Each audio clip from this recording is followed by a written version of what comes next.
Welcome to City Week, ladies and gentlemen. Welcome back, and I want to thank you for joining City Week this week. Now I have a good friend of mine and a guest that I hadn't had on in a while, so I saw him out and about. I said, hey, what? We hadn't had to sit down and talk for a while, Stewart. Right. Ladies and gentlemen, I have on today, I have from the Troup County Sheriff Department, I have on Sergeant Stewart Smith. Stewart, welcome to the show. Thank you, Alton. Pleasure to be here. It is a pleasure, man. I was, like I said, I saw you out and I'm like, you know what? I'm always looking for guests, and you're a great guest. There you go. And I'm sorry I hadn't had you on in a while. So I know that we have a lot of things. It's been a little busy the last few years. It has been, hasn't it? Mm-hmm. It has been. And, talking about busy, we're going to talk about some of the things that have been keeping you guys busy along. Stewart, if you don't mind, before we get started, tell us what the role of the public information officer is. Yes, so I've been fortunate to be in this role since 2013. Sheriff James Woodruff brought me on board to fill this role. And the title is Public Information Officer, but there's a lot of things that go with that. Primarily my duty is to be the liaison between us and the news media and the public. As far as the social media goes, print media, news media, just anytime they have questions about us, they come to me. If we've got things going on in the community, it's my job to push that out there. Whether it's stuff on a sunny day or if we have disasters or something, it's my role to get that message out there.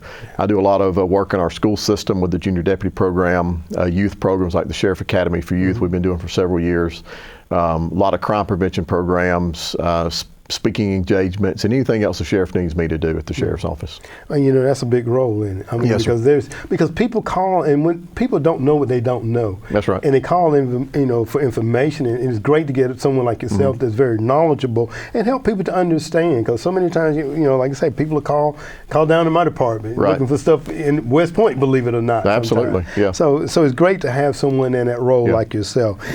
Talking about some of the things that has kept you guys busy, I know one of the very first things in here during this time of year, we're kind of in that tornado season. Right. Talk a little bit about tornado preparedness and response. Yeah, that typically picks up in the springtime. However, Mother Nature doesn't have a timeline sometimes. And so last year in 2023, back in January, we were hit with a large-scale tornado that came through the industrial park. Actually started in the north end of Troup County, and then it kind of went up and recycled and came back down in the industrial part of Troup County and came very close to several schools. It came very close to Lafayette Christian School, Troup High School, and Clearview.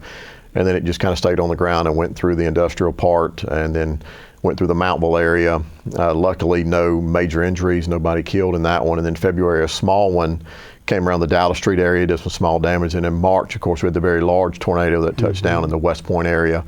And basically traveled the entire length of the south end of the county. Highway 219, Highway 27, hit the Wild Animal Park down there, Dallas Mill Road area, and did a lot of catastrophic damage. But again, fortunately, not a lot of injuries and no deaths. And I think that was because the early warnings that we have now. And the one in March was around 6:30 in the morning. It was on a Sunday morning. People were asleep, but we were fortunate that a lot of the warnings got it. It was about a 4 or 5 minute warning, but some people got those. But just very fortunate we didn't have that. A lot of planning and preparation goes into the county when it comes to preparing for storms, and so I was heavily involved. I'm actually attached to our emergency management agency as their external affairs officer when things happen. So I'm kind of doing dual roles at the sheriff's office and getting the message out from the emergency management agency to our citizens in the county to let them know what's going on. Because we have flooding, we have roads damaged, we have houses down, just trying to tell people we're coming, or tell people don't come in this area, because when you have a lot of storms, people want to get nosy, they want to look, and that just hinders our recovery operations. Absolutely. And I went out to the Lexington Baldwin Park area after, a couple of weeks and stuff, and just to see the devastation, and I did get an opportunity to ride down to the south end of Troup County and saw the devastation there. So, we want to just say thank you to those first responders, because, again, it's all about safety, keeping people out, and the individuals that are there, making sure they can get out and get to safety as well. And so much goes on within our community, and and I know that like most agencies, manpower is something that's always needed for those disasters like that. What are some of the things that you all are doing to try to draw in individuals? We were fortunate. We're not immune to getting good employees in, like everybody is.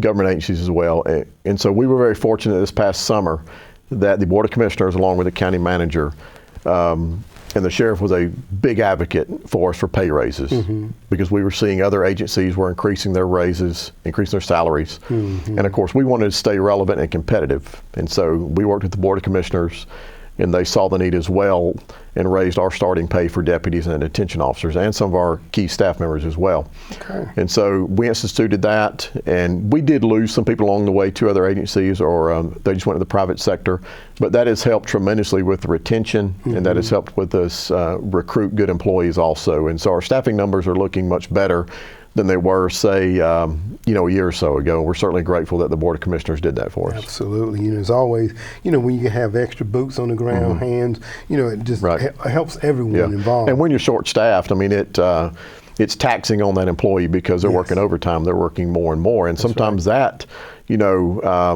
you see that in the response times. And you know this, if you don't have enough people out there, it takes longer to get there. That's right. And the citizens don't understand that. And so the more boots on the ground, as you can say, that we can fill, it helps with that need as well. Absolutely. And talking about that, and I think about when I was in school, perhaps when you were in school, you never thought about the fact of having to have a resource officer there in the school. Right. We used to, the truant officer was the one that we were afraid of. Yeah. But I know that you all have some new SROs as well, correct? We do. We've had them in our high schools. We started there years ago, and then we, in the middle schools, we've got them in there now, and working with the Troup County school system and funding through them. We are now able to put them in the elementary schools. Like you said, you never thought of a time when you would need them in the elementary schools.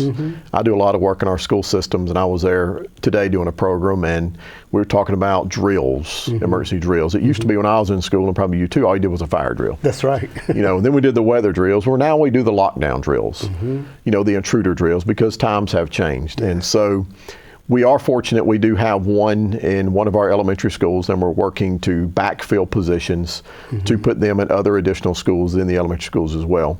And they're there, obviously, to protect the school should something happen, but they are also a mentor to these kids.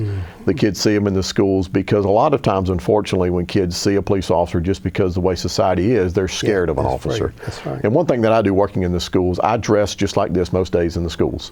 So they see me kind of down dressed a little bit, relaxed, and so that way they can see us as normal people, as regular people. That's one of the big roles of our SROs, especially in the elementary school. Yes. Because fortunately there's not a lot of violence in there. They're just there to protect the campus, but to build relationships with those schools. And if the unfortunate incident happens where something is going on that campus, they are there to take care of those students and staff. That's right, absolutely. You talked about preparedness drills and things of that nature, and I know that later on in the year, probably around April, I believe it is, you all are going to be doing some preparedness drills. Right.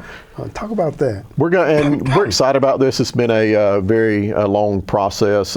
That Emergency Management Director Zach Steele and Matthew Ferguson with the hospital has been working on, and I'm part of that planning team. We're going to do a countywide disaster drill out in the north end of the county. It's going to simulate a plane crash. And some people are like, well, we don't have plane crashes in Troup County. Well, we have, and we have a busy airport here in Troup County.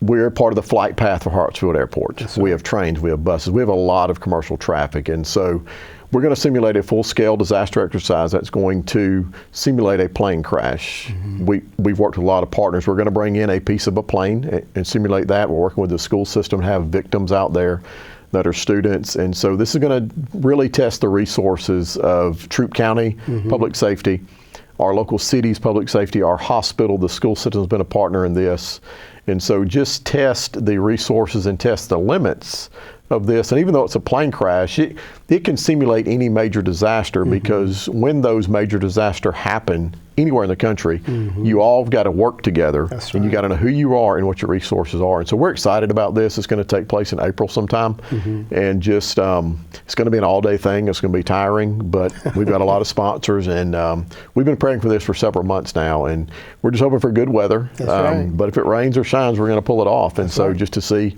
how things can go. So it'll be an exciting day. Absolutely. Disasters have no time They frame. don't. Absolutely.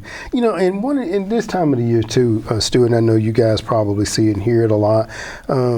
These robot calls, I say, people call and say, if you need this, that, and Right. other. Scams. Right. How do you prepare people for those? A lot of the ones that we've been seeing lately, Alton, is people will call and they will pretend they're somebody with the sheriff's office or pretend they're somebody with the police department, and they will actually they do their research, they do their homework, they will call an actual name of somebody that works at the sheriff's office, and they will say that this person has a warrant, and they'll tell them, hey, we can take care of that warrant over the phone. You can Venmo me money, you can Cash App me, you can get me a green dot card.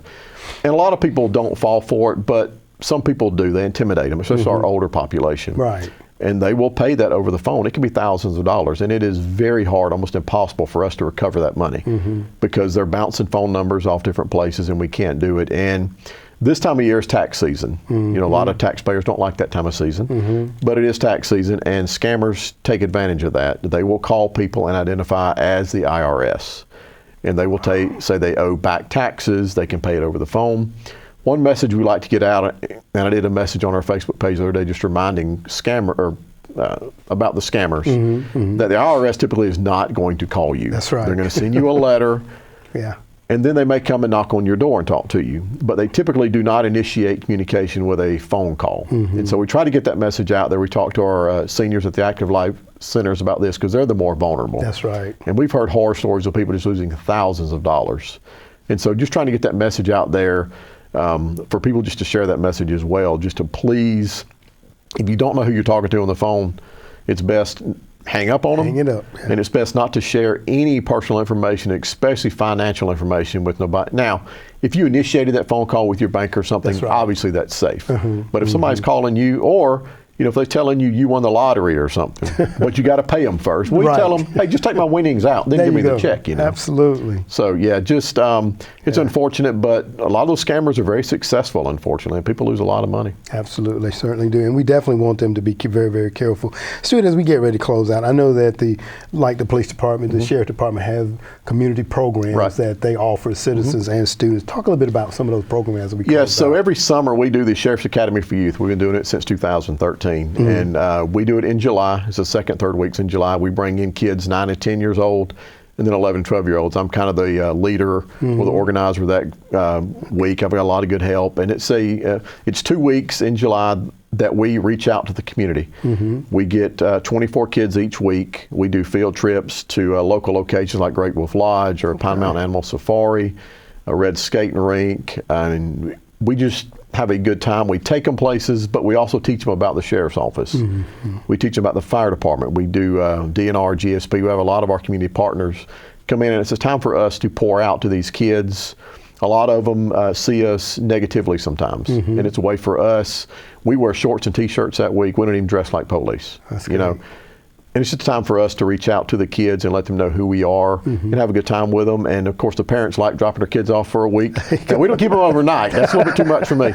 But we keep them during the day, and we have a real good time with them. And we do citizen gun classes. We'll start those back up in the spring through the summer. Those have been real successful.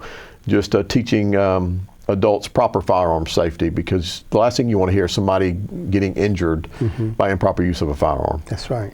Well, Stewart, I know why I brought you back on, because you always have a lot of information to share with us, and definitely on the crash and all like that. Yes. I want to definitely get a chance to maybe capture some footage. Absolutely. We'd love to have you out there. And get Zach on to talk about it. We will. Yes, so I want to thank you very much for being my guest today. Absolutely. Thank you, Stuart, so much. Sir. Okay. Thank you. All right.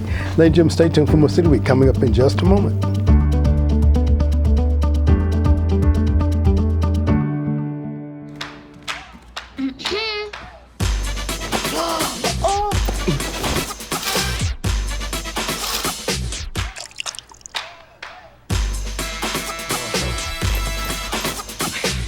You're not gonna get it all right. Just make sure you nail the big stuff. Mama! Like making sure your kids are in the right seat for their age and size. Get it right at nhtsa.gov/the-right-seat.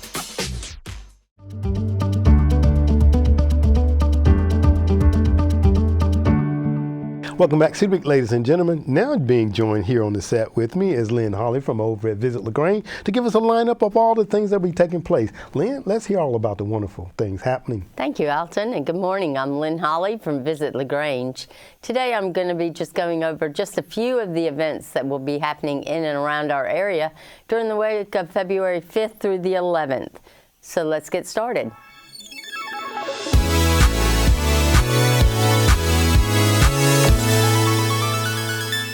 Thursday, February 8th from 6:30 until 8 p.m., Spring Lecture, a photographic walk through Callaway Mills history at Hills and Dales Estate. Over 100 years ago, LaGrange was a mill town, and over half of the population worked in one of the Callaway mills. It all began with Unity Cotton Mill, established in 1900, and just kept growing. Not only did the mills provide jobs, they also offered recreational opportunities, healthcare and education for generations of citizens in LaGrange and the surrounding areas. Last April, Executive Director Carlton Wood led a 3-mile walking tour through the historic Mill District, beginning at the Callaway Memorial Tower. For this year's spring lecture, he will retrace his steps digitally as he details through photographs how the lasting legacy of Fuller Callaway Sr. and Callaway Mills remains an integral part of the fabric of our community. This photographic tour will be held in the Visitor Center on Thursday, February 8th, and is free for members, $15 per person for non-members. A reception will begin at 6:30 p.m., and the lecture will begin promptly at 7 p.m. Reservations are appreciated. Thursday, February 8th at 7 p.m., David Phelps in concert at Faith Baptist Church.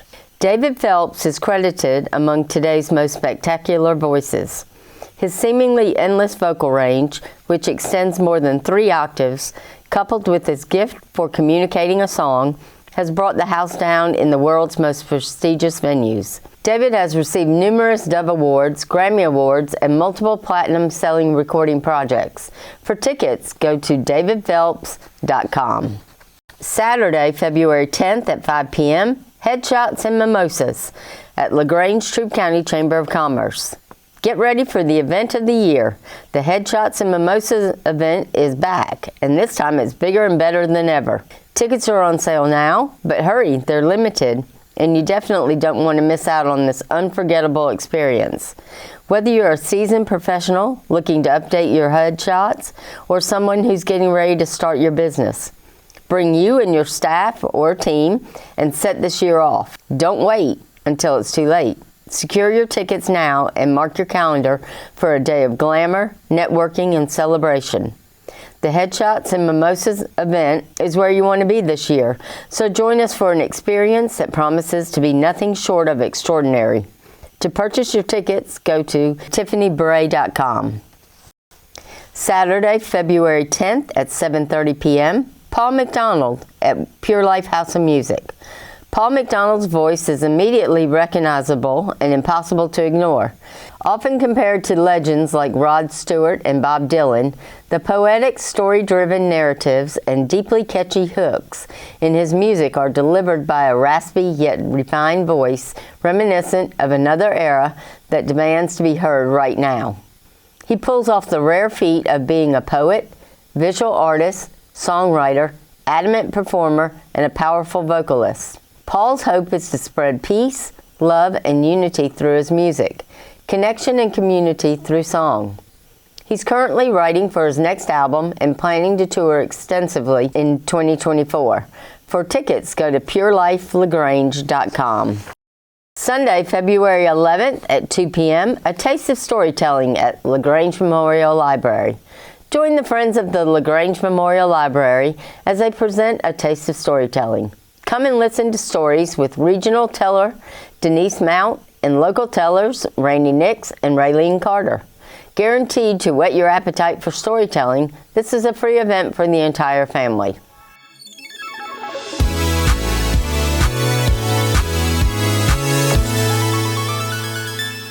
So Alton, these are just a few of the events that will be occurring during the week of February 5th through the 11th in and around our area. We hope everybody will get out, enjoy some fun, and stay safe as always. All right, Lynn, thank you for that wonderful lineup. And I know that everybody, once again, will come out and enjoy all the things that you talked about here in and around our great city of LaGrange. So thank you very much for sharing that, Lynn.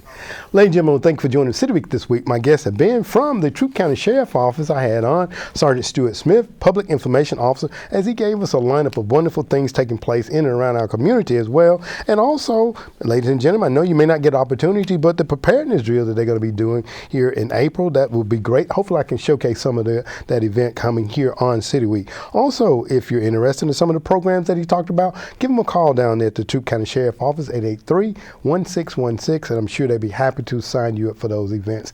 Ladies and gentlemen, thank you for joining City Week this week, and I want to always invite you back for more of City Week.